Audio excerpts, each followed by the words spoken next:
Here are two popular travel credit cards that we're going to be comparing today: Chase Sapphire Preferred card versus Capital One Venture X. With the Sapphire Preferred card, you can earn a welcome offer of 80,000 bonus points versus Capital One Venture X, 75,000 bonus miles. Sapphire Preferred offers up to 5 times points versus Capital One Venture X up to 10 times points.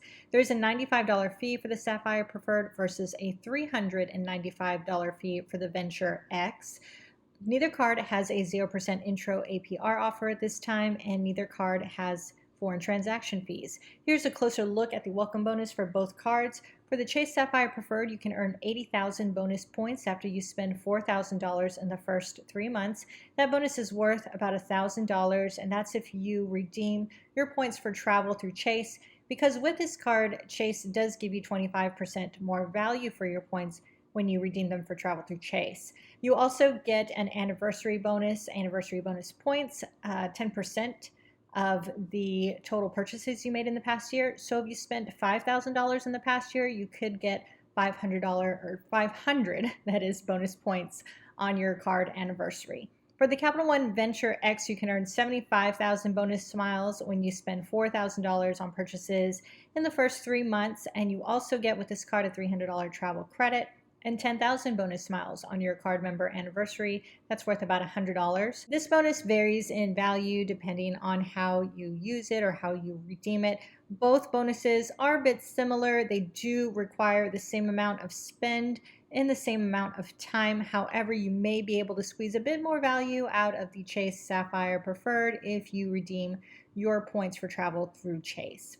Here's a look at cashback rewards. Let's go to the breakdown first. For the Chase Sapphire Preferred, you can earn 5 times points on travel purchase through Chase, 3 times points on online grocery purchases, but that does not include Target, Walmart, or wholesale clubs, 3 times points on streaming services and dining, and 2 times points on travel not booked through Chase, 1 point on all other purchases. For Capital One Venture X, you can earn 10 miles per dollar on hotels booked through Capital One and rental cars booked through Capital One, 5 miles per dollar on flights booked through Capital One, and 2 miles per dollar on all your other purchases. And some other things to point out about these cards. Let's go to the Capital One Venture X. As we mentioned, a $300 travel credit and a $100 or a anniversary bonus worth about $100 on your card member anniversary. That does make the $395 fee for this card much easier to swallow. You also get a $100 credit for global entry or TSA PreCheck and access to Capital One Airport Lounge or Priority Pass airport lounges. So while the Capital One Venture X rewards card does offer more travel perks than the Sapphire Preferred, you do get an opportunity to earn more rewards on everyday purchases with your Sapphire Preferred for things like online groceries and restaurants and streaming services. So which card is better for you is going to depend on how much you travel and how you spend your money. Who is the Chase Sapphire Preferred card best for? This is an excellent travel card if you travel a few times a year. Chase also has a great lineup of travel partners. You can transfer your points to those travel partners and get more value out of them.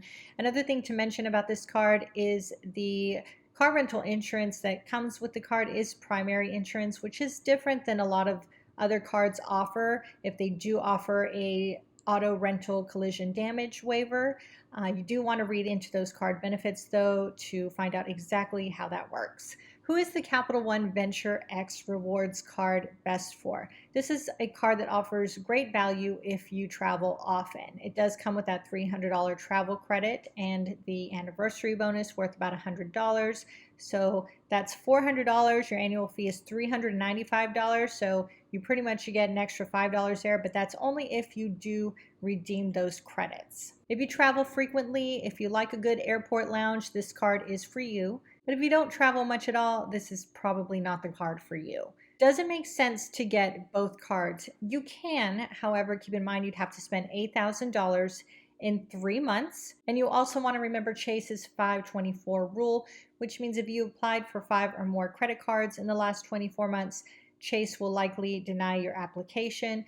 And you have to remember that you'll need to juggle between the cards to figure out which card to use for what purchases. So you can earn more elevated rewards on everyday purchases with your Sapphire Preferred And then for all of your other purchases on categories that you don't see listed here between the two cards, you can use your Capital One Venture X card to earn 2 miles per dollar on those purchases. However, most people will find that maybe one card is going to suit them better than the other. Let's take a look at some approval odds for both of these cards. This data comes from online forums where people have reported whether or not they were approved for the cards, what their credit score was, and their credit limit. And according to this data, it looks like someone with a credit score as low as 725 and 729 was approved for this card with a $14,000 credit limit. And for the Venture X card, it looks like someone with a credit score as low as 731 was approved for this card with a $10,000 credit limit. If you want to take a closer look